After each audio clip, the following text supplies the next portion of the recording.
My name's David Bird. I'm a composer and a TIMARA student at the Oberlin Conservatory of Music. I am Kate Ettinger. I'm a second semester senior. This is my fourth and final year at Oberlin Conservatory. I'm studying composition and I have a minor in theory. I'm Chase Jackson. I'm a jazz vibraphone and jazz composition major. I'm also double degree. I'm doing a politics major as well here. Well, we're going to North Fields right now, right behind the baseball field in the athletic center. And this is hopefully where we're going to record Fields next Sunday. Well, I guess about a year ago I started thinking about sound a lot differently. And this is where I started conceptualizing about this piece, Fields, when I was interested in, I guess, the speed of sound and the idea that sound can travel from one point to the next. In this piece, I'm exploring that by establishing a lot of different microphone positions. Higher tuning in general would be good. Yeah. And we have two percussionists, each who have learned their part and have personalized metronome tracks. In that way, they're playing at the same time with the other percussionist. We are not able to rehearse fully outside, but we plan to do it inside and with microphones, headphones, so that the performers are isolated.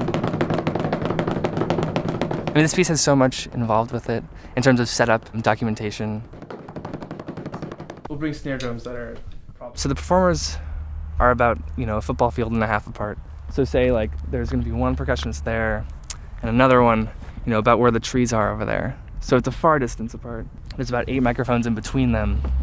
And so as one impulse happens, it travels across the microphones, creating a delayed effect. So it requires thousands of feet of microphone cable, which we had to go and borrow from a few different departments on campus, which was a bit of a hassle.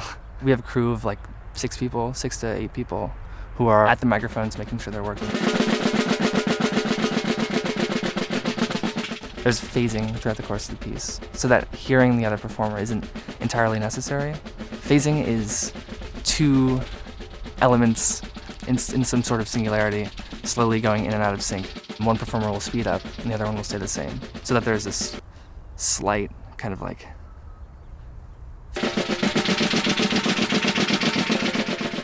It is a computer-based piece. You experience the piece from dozens of locations, even though it's using natural sounds. You're hearing 80 drummers instead of seeing 80 drummers.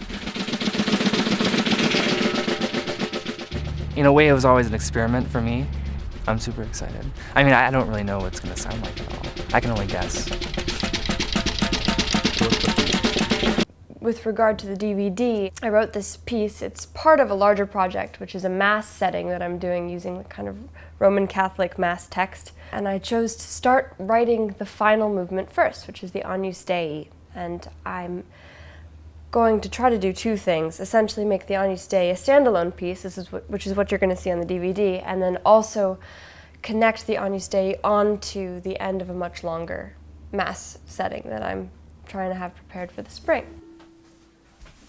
The recording process was a very interesting one because I'm not usually the performer. I do singer-songwriting stuff on the side of my composing, so I've gotten up on stage with a mandolin and played a folk song, but this was very different because it was, contemporary music. Who's that guy? That is Dash. He's my housemate and one of my best friends since the beginning of freshman year. What's he doing with the camera? He is taking some video footage from this session that is going to be kind of intermixed with other video footage I took of a friend of mine who's a choreographer and very talented dancer and aerialist, and she actually choreographed a full piece to this piece of music.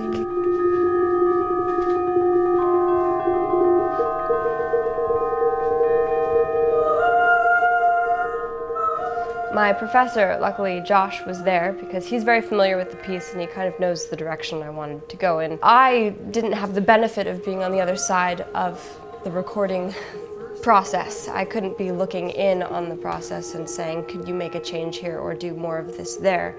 When you're the performer, your perspective is far more insular in that sense. Okay, here we go. Here's take 68. I chose to write the piece for soprano and 2 percussionists because first of all, this was part of a mass, and masses are sung. So I knew I needed a vocalist of some kind, and I wanted it to be a soloist. The two percussionists, I was thinking bells, especially kind of metal percussion, is something that I always associated very deeply with religious music. I'm using kind of metal prayer bowls, I'm using chimes, I'm using sounds that are more centered and less centered. The Umglocken and the chimes, I think, have beautifully kind of dissonant overtones, and that's why I chose to pair those. The recording in Clonick Hall was very exciting. It's a cavernous space. Being in a space with those microphones and that equipment, and I mean, that was priceless. And I will probably not have that opportunity for a while. So I definitely tried to soak up as much of it as I could. I think you could actually do it one more time. The mezzo forte and the percussion right after her second ah, measure 10. Josh Levine's in there, he's my composition professor, and Paul Ikis, who's the engineer of this big production, and Eugene, who's I guess assisting him on my piece, so I get to work with Eugene in editing the final version together after this. It was considerably stretched. If that's okay with you, then it actually was a nice take. But. Yeah, no, I mean, everybody at Oberlin is composing in different styles. I would like to think that my piece being included on the DVD shows just how different and how personal your aesthetic can be, and it can still work for you at Oberlin, because I think it's a really good place for a lot of different voices. My voice is just one more example. And yeah, having an amazing, really high quality recording of my piece is going to be invaluable to me in the future. I think that's a really great thing to have. What I'm getting out of it is a great recording that I'm really looking forward to have. See, this piece was written more or less over this last summer. I just wrote a series of pieces called Untitled, numbers 1 through 10. A group that I lead, we got to record in the new studio.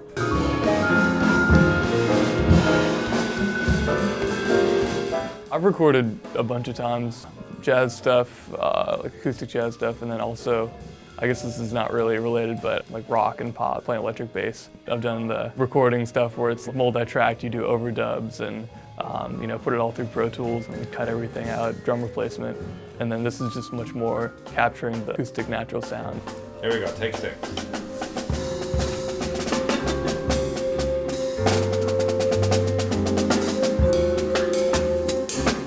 It's recorded in the studio with just all live, all acoustic.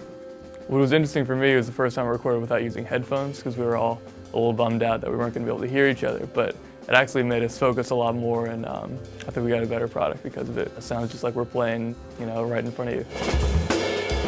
For jazz recording, you just want to capture the emotion and the feeling. The music that most of us play here, there's a lot of emphasis on spontaneity and originality just happening in the moment. And though there's a lot of through composed aspects of the music in terms of dynamics and form, it's not through composed like classical music would be. There's a lot more give and take between the musicians. The main component of this piece that I'm trying to get across to the audience is just about building and dynamics and different colors within a motive or a musical idea. It's not very traditional in that it uses a lot of odd time signatures and then unique chord voicings that you wouldn't normally find in a kind of straight ahead jazz chart.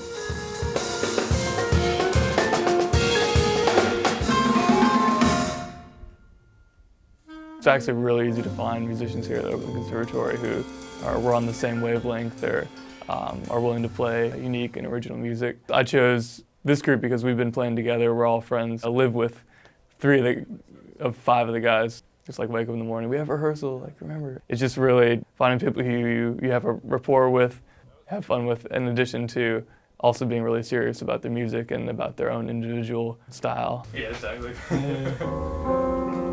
Say, for example, if I play something and I hear a piano player put a unique spin on it or take on it, that's exciting for me. And so then I'm like, well, I want to play with you. I want to figure out maybe what you did. So it's all really a collective process.